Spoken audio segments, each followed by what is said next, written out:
Hello, I'm Jim Hoover, co-founder of MedArcus. Today we will talk about 2 techniques to protect healthcare workers from unintentional COVID-19 exposure. We'll discuss new workflows and advanced search techniques to assist providers battling this global pandemic. Thanks for joining us, and I hope you find this presentation useful. Our company features patent-pending technologies on medical record matching, patient identification, data quality reporting, population health, and more. To learn more about us, please go to medarcus.com.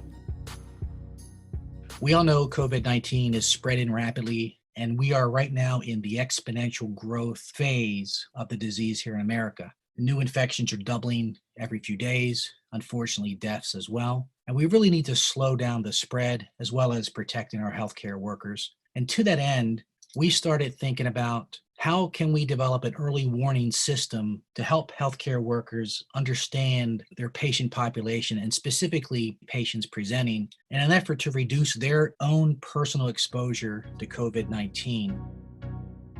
We'll talk about 2 methods for protecting healthcare workers today. The first will be giving the workers a score for each patient about the specific COVID risk that patient has. And the second will be using your search tool to help identify patients that might have COVID but have duplicate records. And this is a very important topic, and we'll dive into it towards the end of the presentation. The reason this is so important is because COVID patients can go days or may never show symptoms of the disease, yet they can still infect others and reducing our risk. Because of that, I really think we have to move beyond personal protective equipment and social distancing to protect those workers on the front line. And to that end, we're going to use patient data, give us that extra protection from asymptomatic patients. The question that we asked ourselves was, do we know who the patients know? That is to say, what can we learn about one patient record or from a group of patient records as they're related to another patient? We're going to give you techniques that you can use your existing tools, your EHRs, your labs, your HL7 frameworks, your EMPIs.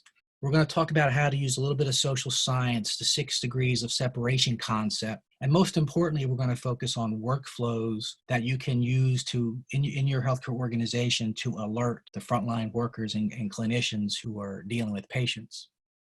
And a bit on this social science concept, Kevin Bacon popularized this social theory back in the 80s and 90s that we are no more than 6 degrees separated from anyone else in the world. And I'll use the Dalai Lama as an example. I have a friend, Lee, who used to work in the Clinton administration doing tech transfer. And of course, Clinton has met the Dalai Lama many times. What this really means when it comes to COVID, unfortunately, is we know someone that's pretty close to us that probably has the disease as well. They go to school, that disease comes home to work, and ultimately back to us. We are a lot closer at risk, even if the patient doesn't appear to be sick. That's the challenge that the disease presents to us, and we have to work with. Asymptomatic patients spread it quite rapidly. How can we generate a risk score that will alert frontline healthcare workers that the patients that they're talking to might be a higher risk? There is a process that we are suggesting you use. So cleaning the data is the number 1 factor for us to identify COVID positive patients. Building a family tree, these connections, I'll step through how you can build that and validate that information from the patients. We'll also talk about building this separation network, this 3 degrees of separation from our medical record information. And that's crucial because that'll help us identify patients that might be at risk of giving the patient we're talking to the virus. And the last 2 things we'll focus on predominantly will be, how do we generate the score from these connections? And then most importantly, how do we present that information to the frontline workers to keep them safe? Cleaning the MPI data is something we have probably already done at most hospitals. But for the linking of patients, the street addresses are critical to have clean so we can match them most effectively. We're looking for proximity, how close are people, and the best information we have is where they live and where they work. So the addresses are key on cleaning them up. I'm going to suggest 2 very specific things to cleaning up your addresses, and then I'll move on. Firstly, we need to spell check the addresses, the street names. We can do that with commercial databases. We can do that with data available from the US government. We find that information by zip for the areas that our hospitals service, and then we simply spell check every single street in our database. Very straightforward. A side benefit is our searches will work better and our record linkage activities will work better. That's what we're talking about here. Cleaning up the data, using postal standards, and normalizing the data such that we can match it more easily. And just by way of example, 120 E period main ST period is not the same string as 120 East Main Street. They do not match as they are. Other normalization examples, we uppercase everything. We spell out numbers, abbreviations, and directional indicators. Don't abbreviate, expand the words so we have a better chance for search.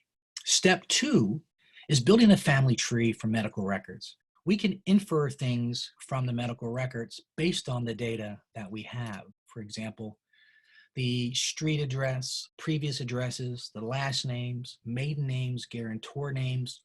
All of these are indicators of whether people are related or not. We have to make sure we do a couple things. One, we can't 100% be sure until we ask the patients if or these other people are related in a HIPAA compliant way. I'm not going to have time to talk about that today, but I'm very cognizant of that issue. I'm going to suggest you update your registration screens or your medical record screens to have a button to say, look, we have some unconfirmed familiar relationships. Present those relationships at registration time. Let the registration clerk ask HIPAA compliant questions to validate whether you live with your parents, you live with your grandmother or your aunt or whatever the case is. And then ultimately you can confirm these family relationships, which improves our scoring when we're looking at these probable virus carriers.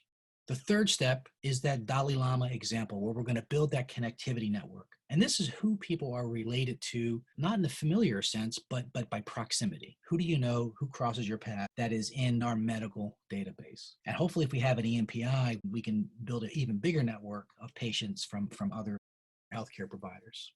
We're looking at members of the same family, people that live in the same household that might not be related, roommates. We're looking at potentially people in the same apartment building, maybe the same work address, previous home addresses, and so forth. Any way to put people in the same proximity of each other.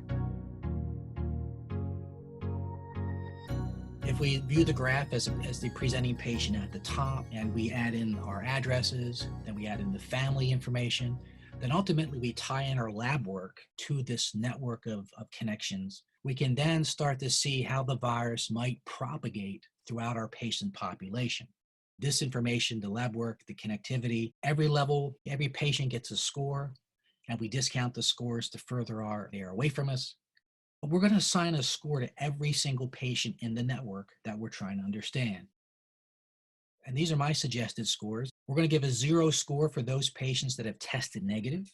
And on the opposite side, we're going to give a score of 10, those patients that tested positive. For those that are untested, they don't get 0. Let's keep in mind, this is a disease that people are asymptomatic. If you're not tested, it doesn't mean you're free and clear. It just means you haven't been tested yet. And I'm going to assign a score of 1.5.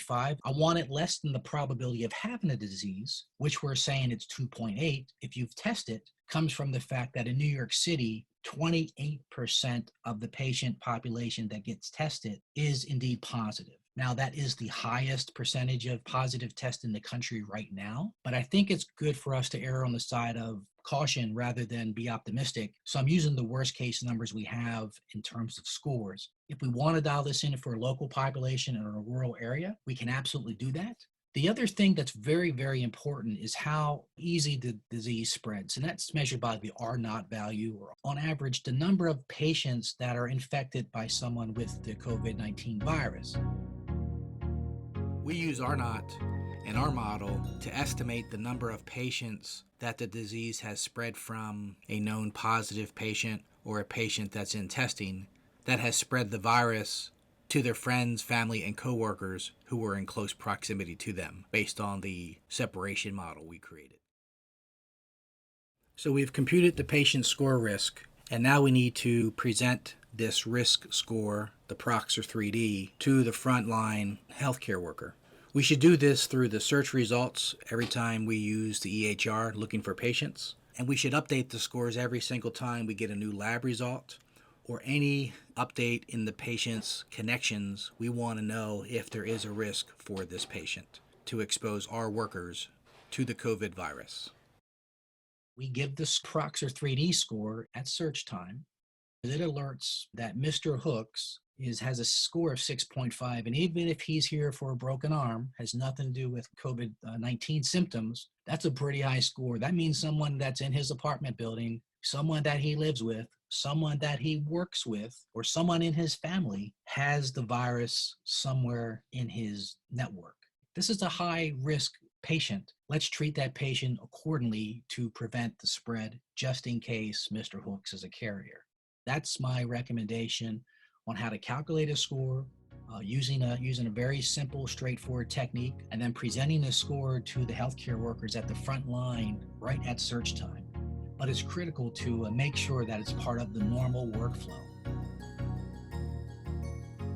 I'm going to change gears and focus on search and duplicate records, and specifically duplicate records that might have COVID-19 test results.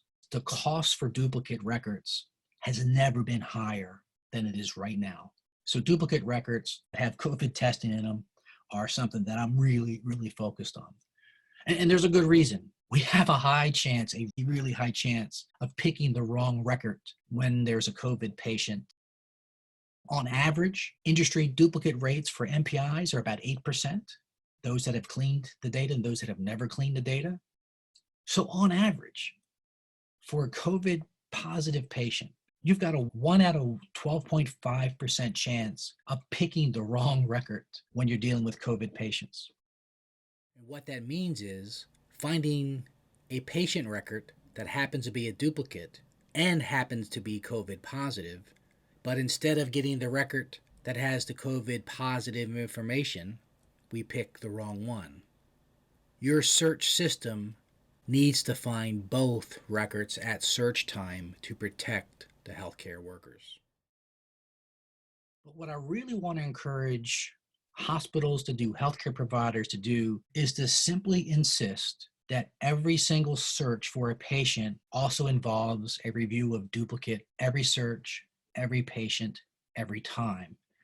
The risk is too high for not finding all the patient records. But ultimately, what you want to do is you want to marry the results of the matching with the output of your search. So if I do a search for Jacob Smith and I see 4 records, which is not that uncommon, I want the search system to tell me very clearly there are other possible records that also match this patient. Point being is, when we do a search, your matching engine output should be linked up to your search results. So the frontline workers that are scheduling appointments or registering patients or clinicians who are searching the records will be alerted. Pay attention, please. Mr. Smith has 4 records, and one of those is COVID-19 positive. Please don't pick the wrong record. Resolve these right now. Send them the medical records. Send an alert. But make sure that we pay attention to this, because that's really crucial to give our frontline workers an alert. It's simple, but it's not done often. This brings me to my last point. We have a lot of duplicates for a reason, and it's because we can't find the patients because we have dirty data. So what that tells you is we have to update our game in technology for search, and it's really crucial trying to prevent COVID spread specifically.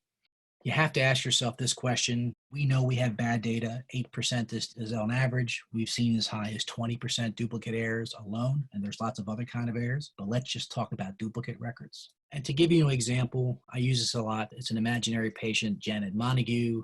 A search system, a matching system should work when the last name and first name are reversed, or any name, any field. It should work when we make a lot of spelling errors that aren't phonetic in nature. It should work when there's mistaken addresses, when there's mistakes in telephone numbers, dates of birth, social security numbers, it doesn't matter. If your EHR can't find Janet Montague's record from Nantiglu Benit, we've got an even bigger challenge in front of us to try to make sure we find all those COVID-19 patients. And the same thing's applicable for the addresses. If we can't clean them up or we don't find all the errors, a significant piece of our network might be missing when we do the scoring. That's the bulk of what I wanted to present today, to share this science with people, to try to get an adoption of some sort of COVID risk score in search, to make sure that we're warning our healthcare workers. You can contact me, my email, or Greg above. Reach out to us on Twitter or Instagram or LinkedIn. Always happy to take questions. I hope this information was helpful. Thank you for listening and have a great day.